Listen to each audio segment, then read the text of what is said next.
이번에는 한동훈 전 대표 얘기입니다. 한동훈 전 대표 행보가 굉장히 눈에 띕니다. 최근에 범여권 원로들을 만나고 있는 걸로 알려졌는데 먼저 킹메이커라고 불리는 김종인 전 비대위원장을 만났습니다. 김 전 위원장, 우리나라 지도자들은 세대가 바뀌어야 한다. 세대 얘기를 했습니다. 차기 지도자는 디지털과 AI 시대를 이해하고 정책을 추진할 수 있어야 하는데 그러기 위해서는 젊어야 한다. 세대 교체론을 얘기하는 거예요. 국민의힘이 살 길은 미래를 준비하는 것이다. 계엄 당시 첫날 계엄에 반대한 인물은 한동훈이 유일하지 않느냐.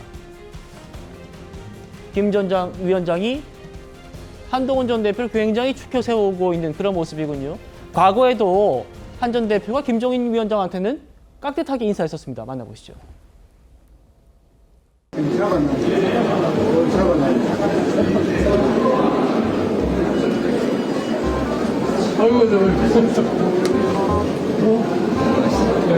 한번 시간 나면 한번 봅시다. 설 변호사님. 네. 자, 지금 이 시점에서 한동훈 전 대표가 김종인 위원장을 만났다. 굉장히 좀 의미가 있어 보입니다. 어떻게 보세요? 김종인 위원장을 떠올리면 시청자분들 아마 그 딱 단어가 떠오를 것 같습니다. 별의 순간.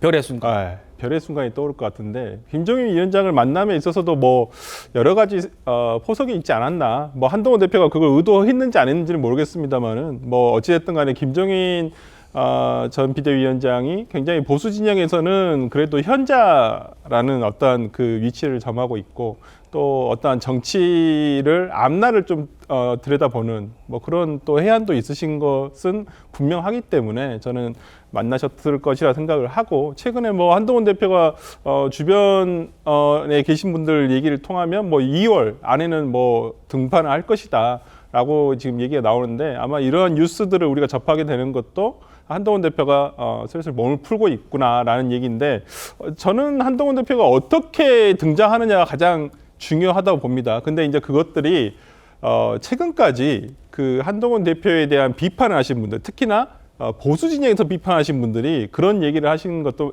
지적도 많았거든요. 한동훈 대표가 과연 보수냐 이런 얘기를 하신 분들이 굉장히 많았어요. 그런 부분에서라면 보수의 정말 올바른 길을 제시하고 어떻게 가야 되는지를 항상 얘기해 주시는 그 두 원로가 어찌 보면 김종인 전 비대위원장과 그다음에 조갑재 전 편집장이 맞지 않나라는 생각이 들어서 예. 저는 그러한 부분에서 한동훈 대표가 어떤 이분들을 만나서 뭐 좋은 얘기를 많이 들으시는 것들이 본인의 어떤 앞으로 언제 있을지는 모르겠습니다만은 조기 대선에서도 상당히 유리한 점을 선점하고 가지 않을까라는 생각을 해봅니다. 자, 지금 조갑재 전 대표 얘기하셔가지고요. 저희 준비했습니다. 한 전 대표, 조갑재 대표도 만났습니다. 대통령은 보수를 참칭한 사람이지 보수가 아니다.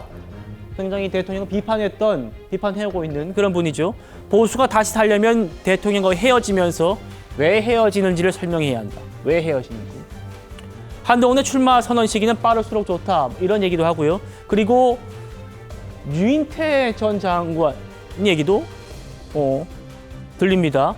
유인태와 만나서 한동훈 전 대표가 비상계엄 당시에 한덕수 총리와 공동 운영 발표했던 건 조금 경솔했던 것 같다. 이런 자신의 좀 반성문이랄까요? 회환이랄까요? 이런 얘기를 했다는 겁니다. 한 대표와 좀 가까우시죠? 구자령 변호사님, 한동훈 대표의 움직임이 심상치 않아요?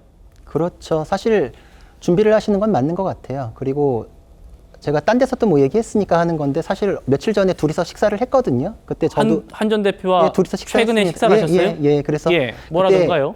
얘기하시는 거나 이런 것들 저는 지금 뭐 구체적으로 꼬치꼬치 해먹고 뭐 이렇게 하지는 않는 스타일이라서 근데 그 얘기의 뉘앙스들이 준비를 하고 계시구나. 그리고 저 만났던 앞뒤로 저런 만남들이 있었더라고요. 그래서 그 돌아보는 일들을 굉장히 많이 하셨고 마음도 굉장히 정리가 되셨다는 생각을 했어요. 당에서의 여러 가지 문제들, 그 이후에 이제 지금 다시 또 야인이 됐던 그 과정에 대해서 얘기했을 때 어떤 사감이나 이런 건 다 내려놓은 걸로 느껴졌거든요. 그때의 뭐 어떤 오해받거나 이런 것들에 대해서 얘기했을 때 자기는 그런 거에 대해서 억울한 마음도 전혀 없다. 그렇게 따지면 세상 사람 다 억울하지. 난 그런 사적 감정 아무것도 없다라고 하면서 이제 굉장히 표정도 초연해 보이셨거든요. 그리고 저런 부분에 대한 지적은 사실 저도 말씀드린 적이 있었어요. 그때도 이제 자기가 마음이 그렇지 않았는데 다 아우르기 위해서 보여지는 거에 대해서 어떻게 받아들여지는 거에 대해서 이런 것도 좀 생각을 해봐야겠다 이제 이런 생각들을 하셨던 걸로 보이거든요. 그러니까 결국은 보수의 후보가 되려면은 보수의 논객뿐만 아니라 보수의 원로 그리고 이제 세대를 다 아울러야 되고 진짜 강성 지지층으로부터 이 사람은 보수 후보가 맞다라는 것을 인정을 받아야 되거든요. 그렇기 때문에 그거에 대해서는 자기가 해야 할 일이 많죠. 그러니까 그 아까 경솔했다라고 했던 부분들도 그때 당시에도 저도 걱정이 됐던 부분이었고 저거에 대해서 저렇게 말씀하신 게 오히려 좀 반가운 생각도 들었어요. 저런 것들을 스스로 인정하거나 깨고 나와야지 지금 마음을 좀 돌렸던 분들에 대해서도 다시 인정을 받을 수 있거든요. 지금은 세대 갈라치기나 무슨 뭐 세대 교체 뭐 이런 것보다 오히려 지금 아우르는 게 더 필요한 것이고 그러기 위해서는 좀 맞는 얘기를 하더라도 그게 감정을 거스르지 않고 밉지 않게 들리는 이런 거에 대해서도 좀 노력이 필요한 상황인데 그거에 대해서 인지는 확실히 하고 계시다 이런 생각이 들었습니다. 예. 유인태 전 장관 전 수석 만나서 한 얘기 다시 한번 볼까요? 한덕수 총리와 공동 국정 운영 발표한 건 조금 경솔했던 것 같다. 한동훈 전 대표 굉장히 자신감 있는 그런 언행, 행동을 정치권 입문 이후 계속 해왔는데 이렇게 반성문을 얘기하는 건 전 굉장히 이례적인 얘기로 보입니다. 한동훈 전 대표 지금 가까운 구자룡 변호사께서 준비를 하고 있는 건 맞는 것 같다. 이런 말씀 주고 계세요. 그럼 등판은 언제 할 것인가? 이런 전망도 나옵니다. 한동훈 전 대표는 언제 등판합니까? 글쎄요. 뭐 이건 제 개인적인 추정입니다. 뭐 이번 주 말이나 다음 주 정도부터는 움직임이 있지 않으실까라는 생각을 가지고 있습니다.